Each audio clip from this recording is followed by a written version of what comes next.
Terima kasih Anda masih bersama kami dan kita masih membahas mengenai angka pertumbuhan Indonesia di triwulan kedua.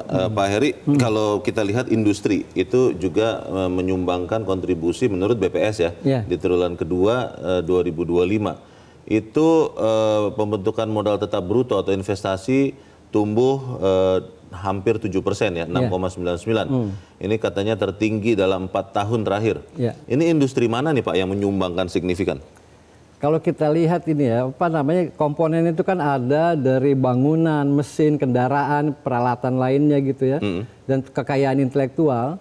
Nah, yang tertinggi itu adalah mesin dan perlengkapan, itu sampai tumbuhnya 25%, dan peralatan lainnya itu 7,34%.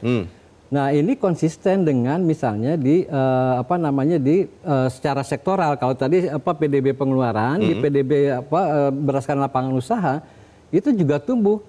Kayak misalnya di sektor-sektor pengolahan, itu terutama di industri batu bara dan industri migas, itu kan tumbuhnya sangat tinggi tuh. Dia sampai 6,53% di kuartal kedua. Itu berarti apa? Smelter, hilirisasi atau apa? Bisa jadi smelter, bisa jadi pengolahan gas, bisa jadi pengolahan minyak, atau pengolahan batu bara, atau di smelter misalkan emas, segala macam. Nah, jelas ini tumbuhnya sangat tinggi.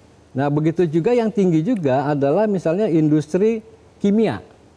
Nah, industri petrokimia. Ya, petrokimia itu termasuk kimia dasar, petrokimia segala macam.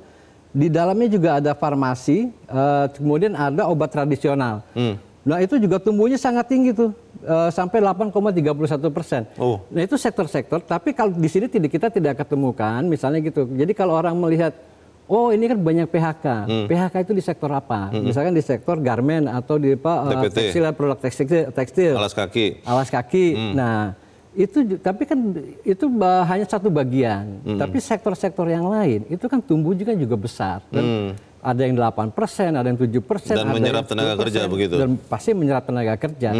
Nah, ini juga dengan konsisten dengan angka tingkat pengangguran kita yang menurun gitu. Yang 5,12% ini Q2. Q3, Q4 mungkin kita akan melihat dampak dari katakanlah tarif dagang. Apakah pemerintah bisa tenang saja melihat angka 5,12 ini atau apa yang harus dilakukan pemerintah Q3, Q4? Justru pemerintah menurut saya justru nggak boleh tidur kalau dalam kondisi kayak begini.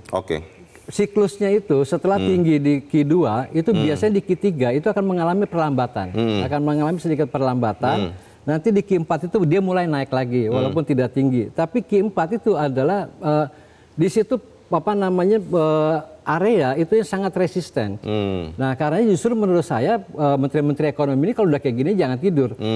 Terutama yang tidak boleh tidur kalau belajar dari Q2 itu adalah Menteri Pertanian.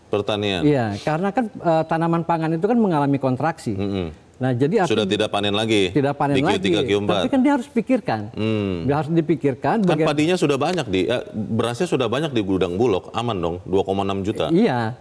Nah, bisa jadi kan nanti dia konversi ke dalam pengolahan atau tidak hanya pada beras gitu, tapi tanaman pangan yang lain kan. Terutama nasi sih beras, kita makan, terutama nasi kan.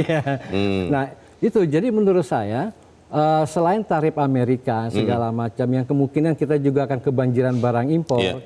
Nah, kemudian ekspor kita juga akan menjadi mungkin terbatas gitu ya. Nah, itu justru menurut saya pemerintah harus kerja keras. Harus kerja keras gitu. Harus tancap gas. Kita harap itu yang terjadi. Pak Heri Gunawan, Direktur Next Indonesia, terima kasih sudah di tempat ini. Selamat pagi.